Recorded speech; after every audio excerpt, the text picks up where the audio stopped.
All right, so now we're going to do Pascal's law as it goes with a braking system for the metric system. Metric, when we're talking about our Pascal's law, I guess we'll start there. Fluid in a sealed system will have equal and undiminished pressure throughout and act at right angles to all surfaces. Meaning if the system is not open, it's not leaking, there's not air in the system, then these items will hold true, and we'll bring that back up once we talk about the system pressure. As far as our pressure force area, let's just talk quickly about our units. So the pressure for metric units will be in pascals, for force will be in newtons, and area will be in square meters. Pressure equals force divided by area, and 1 Pascal equals 1 Newton over 1 square meter. So when we figure these numbers out, what you're going to find is that square meters, well, we did our measurements in millimeters, so square meters is going to be quite small, which will add up to the pascals being quite large when we do the math. And when you deal with pressure in metric, that's why we frequently hear numbers in kilopascals or megapascals, because the pascals are for a unit of pressure are quite small. So we're going to deal in the base units, and then I'll just talk about some of the advantages for the base units. So we're going to start out with our Ronald McDonald foot here, pressing on the brake pedal. Our effort arm and the resistance arm, the distance in length to the fulcrum here, or the pivot point, will give us a ratio of a 3.2 to 1. This will just have to be with actual pedal measurements, so we're making this number up as we don't know the actual measurements. And part of our differences when we do the diameters and we calculate the area, we're going to have to change those into meters from millimeters. So anyways, so we're going to have 75 newtons of force coming in on the pedal, and the foot will press the pedal with 75 newtons of force. Because of the 3.2 to 1 pedal ratio, your force going into the master cylinder will be 3.2 times higher than 75, which is 75 times 3.2 gives us 240 newtons. So 240 newtons of force pressing into the master cylinder, and the master cylinder has a diameter of 27 millimeters. So again, the first thing that you should do is convert the millimeters into meters, and if we have 1,000 millimeters is 1 meter, so if we have 27 millimeters, it'll be 3 decimal places. So 27 millimeters, we do whoop, whoop, whoop, and there'll be one more 0 there, so 27 millimeters will be 0.027 meters for the same size.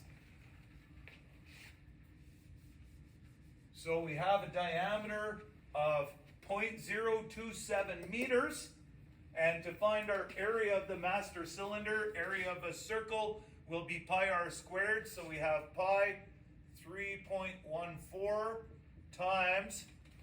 So we have 0.027 millimeters diameter, which means you have to divide the diameter in half to get the radius.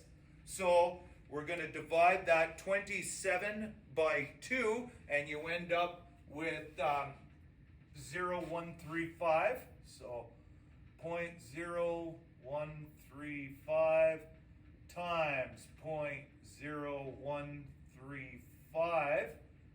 And we're going to end up with our area of the master cylinder in square meters. In square meters, and we do that math there, and it's going to end up with, a very small number. Very, very, very small number. So I'll write that small number here. 0.00057 3, And it goes a little bit longer, but I'm going to round it off there to save my marginal error, right? Okay, got a marginal error there.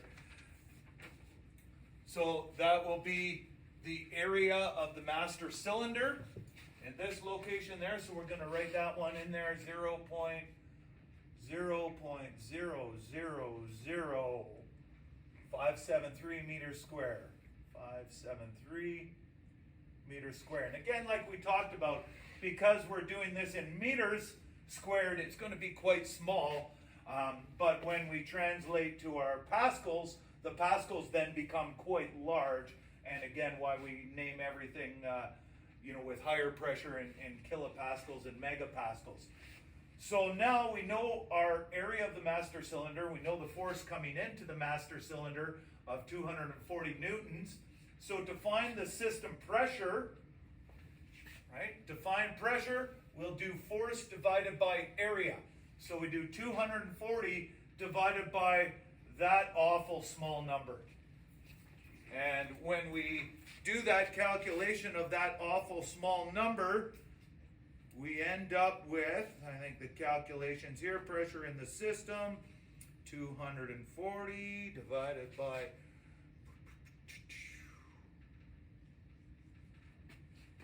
pressure, 240 divided by force at caliper system. We have a different number here.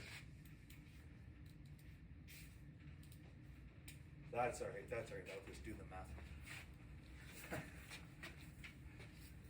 Different number from what I got, which is the weird part, right, with this here. Hopefully that one's correct, because then there's that one. It doesn't matter. We're going to carry on just doing this and hammering through. 240 times 0.00030 573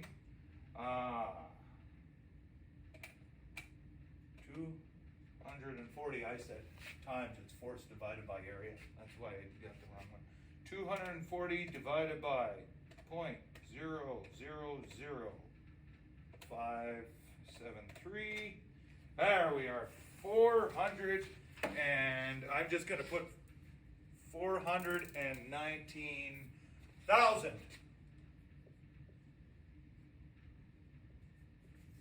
419,000 pascals of pressure.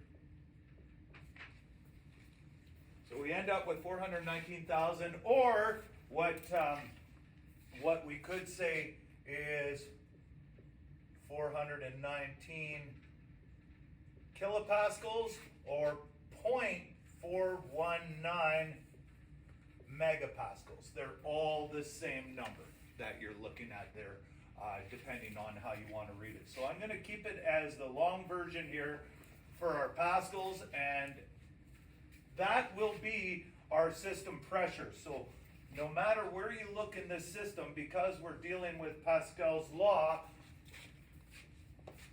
the pressure will be equal and undiminished throughout. And with that 419,000 pascals will be the same pressure in the caliper, in the line, in the wheel cylinders, and the line going to the wheel cylinders, and everywhere that pressure remains the same. So we have 419,000 pascals is really our system pressure throughout.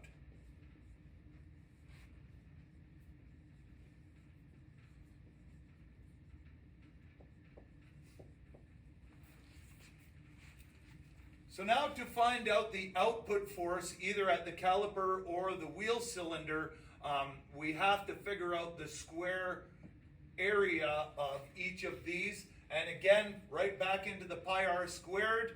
So we have, for the area of the caliper, we have the pi, 3.14 times radius. So again, this is 0.062 meters. And that's your diameter, so the radius will be half of that, of 0.031 times 0.031 times 0.031, and that will give us our area of the caliper.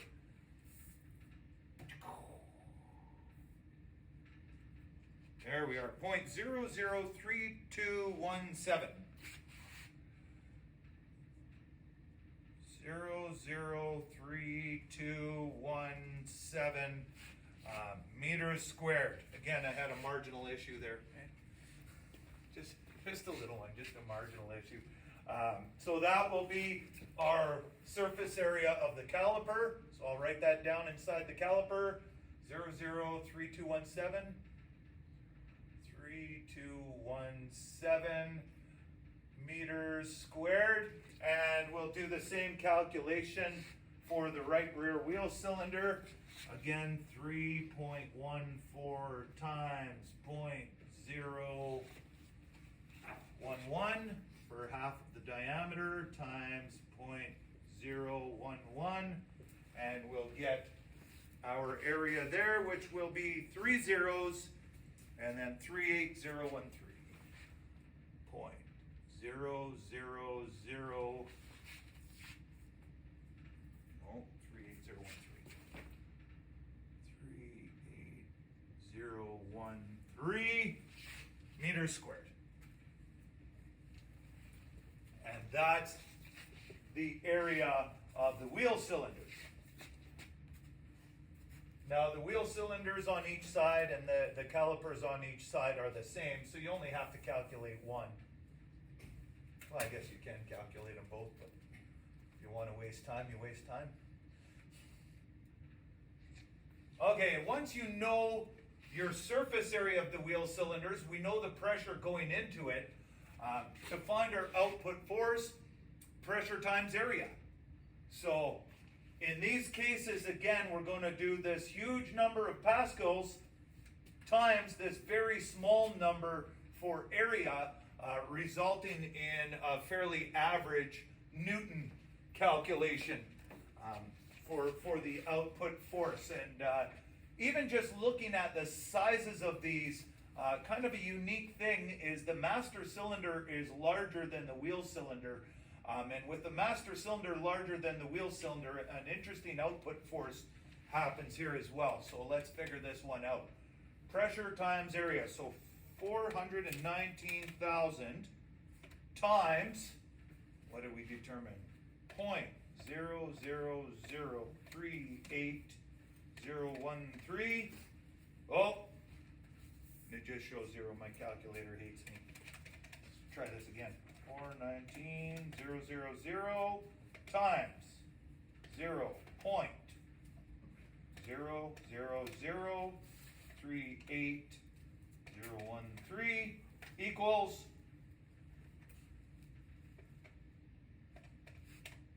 this thing's mad at me.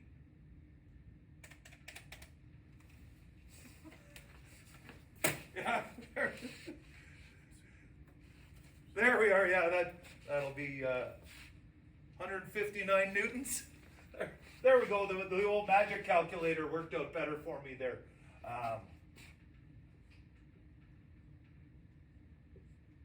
159 newtons, and then our output at the calipers, doing the same calculation where you're going to multiply the pressure by the diameter. Again, look, there's 2 zeros here and 3 zeros there. So already our pressure, you should note, will be 10 times higher, or approximately 10 times higher anyways. And we end up with 1341. 1,341 newtons of output force at the calipers, and then 159 newtons of output force at the wheel cylinders. So again, to get this number, pressure times your area, so force is pressure times area. And just like we saw in the imperial version of this, the output force at a caliper compared to the output force of a wheel cylinder is considerably higher in all cases. And it kind of makes sense because your calipers are considerably larger than your wheel cylinders, so your output force becomes considerably larger. However, your master cylinder, if you put in a smaller master cylinder, then your resulting system pressure goes considerably higher, resulting in more output force. So a smaller master cylinder will end up in more system pressure. A larger master cylinder is lower system pressure. And then at the output, the larger the surface area of your output, be it a caliper or a wheel cylinder, those will produce the more force than a smaller output cylinder like your wheel cylinder there. So hopefully that all makes sense. We've got a lot of stuff here for you to figure out and watch a few times over. Bye.